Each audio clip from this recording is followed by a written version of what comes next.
ఒక software company ఉంది. దాంట్లో 3 డివిజన్లు ఉన్నాయి. ఒక డివిజన్లోనేమో 20 ఎంప్లాయీస్ ఉన్నారు, ఇంకో డివిజన్లోనేమో 30 ఎంప్లాయీస్ ఉన్నారు, ఇంకో డివిజన్లోనేమో 40 ఎంప్లాయీస్ ఉన్నారు. 40 ఎంప్లాయీస్ ఉన్నారు. ఇక్కడేమో ఎవరైతే వీకెండ్కు పనిచేశారో వాళ్ళు 20% మంది, 30% మంది, 40% మంది. క్వశ్చన్ అర్థమైంది కదా సార్? ఒక ఆఫీస్లో మార్కెటింగ్ డిపార్ట్మెంటు, ఒక ఆపరేషన్స్ డిపార్ట్మెంటు, ఒక బ్యాక్ ఎండ్ టైపింగ్ డిపార్ట్మెంట్ ఉందనుకోండి.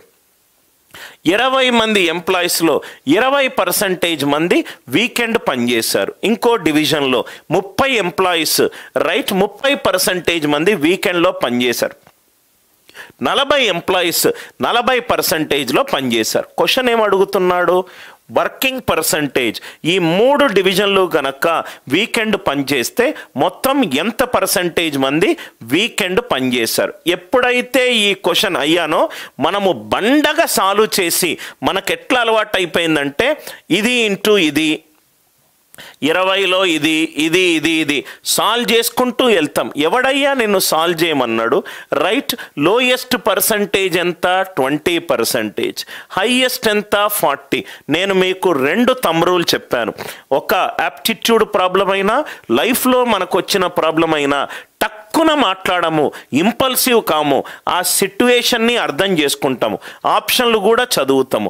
32 3.2 కొంచెం క్వశ్చన్ని పైకి డ్రాగ్ చేస్తున్నాను. 32 3.2 0.032 0.0032.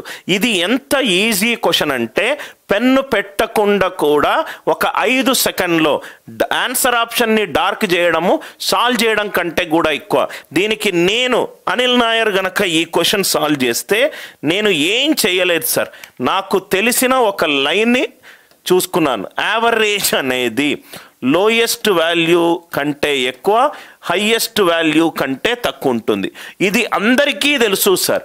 కానీ దీని అప్లికేషనే మీకు చెప్పకపోవడం వల్ల అది ఒక నోట్స్లో ఒక పాయింట్ లాగా ఉండిపోతుంది. 3 డిపార్ట్మెంట్లు ఉన్నాయి. లోయెస్ట్ ఏమో 20% మంది పనిచేశారు, హైయెస్ట్ ఏమో 40% మంది పనిచేశారు. అంటే ఆ 3 డిపార్ట్మెంట్లు కలిసి పనిచేస్తే, ఆ 3 డిపార్ట్మెంట్లు కలిసి పనిచేస్తే నాకు వచ్చే వాల్యూ 20కి 40కి మధ్యలో ఉండాలి. అంతే కదా సార్?